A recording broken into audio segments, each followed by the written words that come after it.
Hello student, welcome back my YouTube channel LCC बिलोना class 25।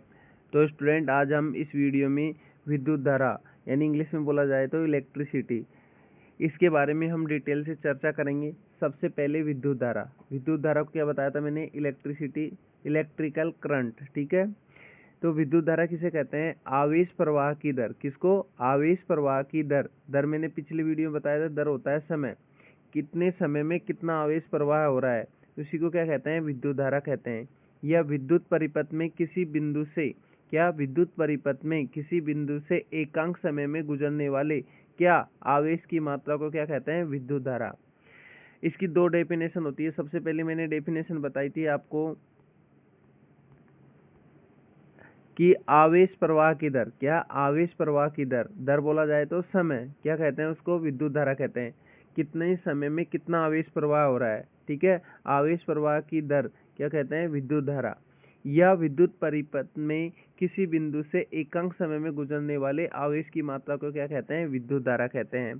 विद्युत धारा क्या है? एक अदिश राशि है। क्या है? कि विद्युत धारा अदिश राशि है। इसका मात्रा क्या होता है? किसका? विद्युत धारा का। विद्युत धारा का मात्रा क्या होता है? एम्पियर, यानी ए से डिनोट करेंगे। किससे? ए से डिनोट करेंगे।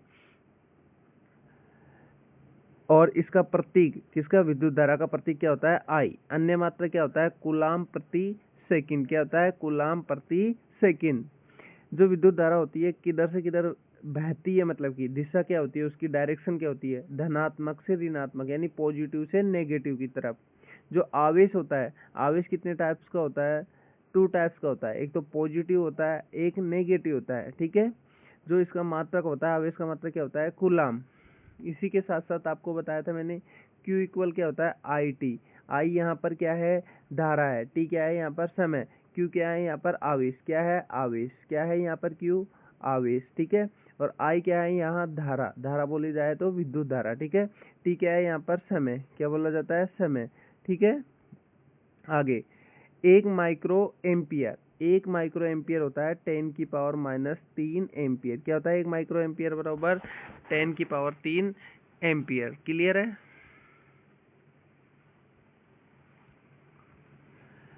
एक नैनो एम्पियर यानी 10⁶। क्या होता है? 1 नैनो एम्पियर बराबर 10⁶ एम्पियर। आपसे बोला जाएगा 1 कूलाम आवेश बराबर कितना होता है? तो 1 कूलाम में कितने इलेक्ट्रॉन्स होते हैं? क्लियर है?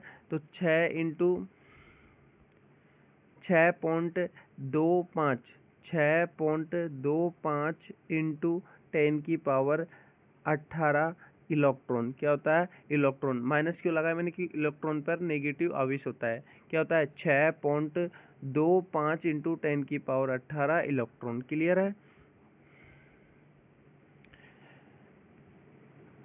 आवेश कितने टाइप्स का बताया था मैंने? 2 टाइप्स, एक तो पॉजिटिव, एक नेगेटिव। यानी पॉजिटिव बोला तो धनात्मक, नेगेटिव बोला जाए तो ऋणात्मक। ठीक है, आवेश का मात्रा क्या बताया मैंने? कूलाम। क्लियर है?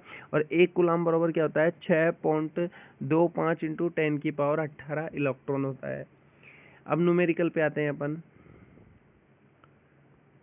यदि चालक तार से यदि चालक तार से 5 एम्पियर की धारा, कितने एम्पियर की धारा? 5 एम्पियर की धारा। किसमें? एक चालक तार में। ठीक है, वो 10 मिनट में, कितनी? 10 मिनट तक प्रवाहित की जाती है।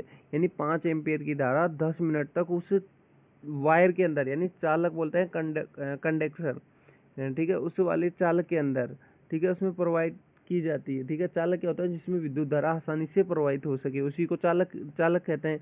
और हमेशा विद्युत धारा चालक पदार्थ में ही प्रवाहित होती है। तो 5 एम्पियर की धारा 10 मिनट तक प्रवाहित की जाती है। तो आवेश का मान पूछा है कि आवेश की कितनी मात्रा होगी। तो मैंने बताया था Q इक्वल क्या होता है? I into T. तो आई की वैल्यू कितनी दे रखी है यहाँ पर? आई की वैल्यू है 5 और 600 की वैल्यू होती है। ये सेकंड में आता है, मतलब कि टाइम किस में लेना है आपको? सेकंड में। धारा किस में लेनी है? देखो, तो करंट होती है वो तो लेना है अपन को एम्पियर में, और जो टाइम है वो लेना है सेकंड में। तो 1 आवर्स इक्वल कितना होता है? 60 मिनट। क्या होता है? 60 मिनट। ठीक है, और जो 1 आवर्स में कितनी सेकंड होती है? 60 × 60 कितना हो जाएगा? 3600 सेकंड। क्लियर है? आपसे बोला जाए कि 1 मिनट में कितने सेकंड होगी, कितनी होगी 60 सेकंड, कितनी होगी 60 सेकंड। तो यहाँ 60 कैसे आया पता है आपको, तो मतलब कि 10 मिनट में, तो 1 मिनट में 60 होता है, तो 60 से मल्टीप्लाई करेंगे 10 को, तो 20 से 20 आ जाएगा, मल्टीप्लाई 6 से मल्टीप्लाई करेंगे तो 0 के मल्टीप्लाई 6 से करेंगे तो 0, 6 से मल्टीप्लाई 1 से करेंगे 6, 0 0 6, कितना है 600। क्लियर है आपको। आगे फिर 5 की मल्टीप्लाई 600 से करेंगे तो कितना आएगा 3000, यानी 3000 कूलाम। क्लियर है। सेकंड न्यूमेरिकल, यदि किसी चालक में, कोई भी चालक है उसमें 5 सेकंड में आपको 25 कूलाम आवेश प्रवाहित होता है, तो अब की बार क्या पूछा है, धारा का मान। तो क्या बताया था मैंने, Q इक्वल होता है IT, क्या होता है IT। कभी तो कूलाम दे देगा, आवेश दे देगा, तो आवेश और समय दे देगा तो धारा पूछी जाएगी, करंट पूछी जाएगी। और कभी क्या देगा, कभी आपसे धारा का मान दे देगा, टाइम का मान दे देगा, तो आपसे आवेश पूछा जाएगा। क्लियर है। तो 3 न्यूमेरिकल इस वाले फॉर्मूले से बनते हैं। क्लियर है आपको। तो क्या होगा, Q इक्वल क्या होता है IT, तो I का मान, Q का मान कितना है 25 इंटू I का मान पूछा है, समय कितना दे रखा है, समय दे रखा है आपको 5, ठीक है 5 सेकंड। क्लियर है। टाइम हमेशा सेकंड में आएगा। जब I की वैल्यू, I इक्वल क्या होगा, I इक्वल होगा Q अपॉन T। Q का मान कितना है 25 और टाइम का मान कितना है 5 सेकंड। 25 को 5 से डिवाइड करेंगे, 5 5 या 25 यानी 5 एम्पियर। क्या आएगा आंसर, 5 एम्पियर।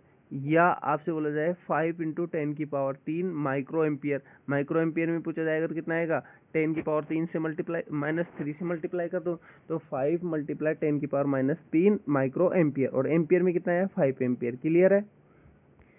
यस। जो विद्युत धारा होती है, जो इलेक्ट्रिक करंट होती है, वो कितने टाइप्स की होती है, 2 टाइप्स की होती है। एक तो AC करंट, एक DC करंट। AC करंट को बोलते हैं प्रत्यावर्ती धारा, DC करंट को बोलते हैं डिस्ट धारा। तो मैंने क्या बताया, AC करंट को क्या बोलते हैं, प्रत्यावर्ती धारा। DC करंट को क्या बोलेंगे, डिस्ट धारा। जो AC करंट यानी इंग्लिश में बोलते हैं अल्टरनेटिव करंट, DC को डायरेक्ट करंट। जो AC करंट होती है वो समय के साथ साथ अपनी दिशा बदलती है, मतलब जो टाइम के अकॉर्डिंग अपनी दिशा बदलेगी। ठीक है। जैसे कोई साइकिल होती है, ऐसे चलती है, ठीक है, अपने समय के अकॉर्डिंग अपनी दिशा बदलती है। आवर्ती कितनी होती है 50 हर्ट्ज होती है। ठीक है। कितनी आवर्ती होती है AC की, 50 हर्ट्ज होती है। ठीक है। इसे स्टोर किया जा सकता है या नहीं किया जा सकता है। AC को कभी भी स्टोर नहीं किया जा सकता है, DC को स्टोर किया। जो AC से DC में कन्वर्ट करते हैं वो कौन करता है, रेक्टिफायर। क्वेश्चन आता है कि AC को DC में कौन कन्वर्ट करता है, AC को DC में कौन करता है, रेक्टिफायर। कौन करता है AC को DC में, रेक्टिफायर। आ गया। AC को DC में कन्वर्ट करने वाला कौन सा यंत्र है, रेक्टिफायर। अब आता है डिस्ट धारा यानी डायरेक्ट करंट। डायरेक्ट करंट क्या होती है, सीधी बहती है, मतलब समय के साथ साथ। ठीक है।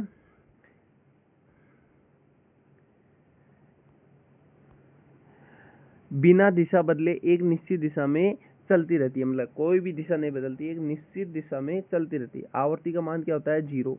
आपसे बोला जाएगा कि डिस्ट धारा आवर्ती का मान क्या होता है 0 हर्ट्ज। ठीक है। इसे स्टोर किया जा सकता है। कैसे स्टोर करते हैं, जैसे कि अपने बैटरी होती है, सेल होते हैं, ये सभी डिस्ट धारा को स्टोर कर सकते हैं उसके अंदर। ठीक है। बैटरी के अंदर कर सकते हैं, सेल के अंदर कर सकते हैं। तो क्लियर है।